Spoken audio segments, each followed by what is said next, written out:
বাতিজা তোর মোটর সাইকেলটা কই? কেন কাকা, আমার মোটর সাইকেল তো বাসায়। হায় রে বাতিজা, আর বলিস না, তুই একটু তাড়াতাড়ি বাসা গিয়ে মোটর সাইকেলটা নিয়ে বাস স্টেশনে যা। আরে কাকা, এত তাড়াহুড়া কেন? কি সমস্যা একটু বলবেন?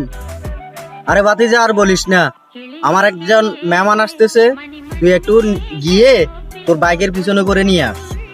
আরে কাকা, মোটর সাইকেল তো এখন আনা যাইবো না। আমার মোটর সাইকেল আজকে 3 দিন ধরে সামনের চাকা হাওয়া নাই।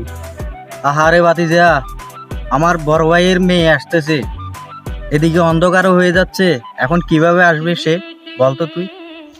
আরে কি বলেন কাকা, আপনার বড় ভাইয়ের মেয়ে? আরে চাকাটা আমি ফার্ম দিয়া নেমু, যদি ফার্মের দোকান খোলা না পাই মুখ দিয়া দিমু।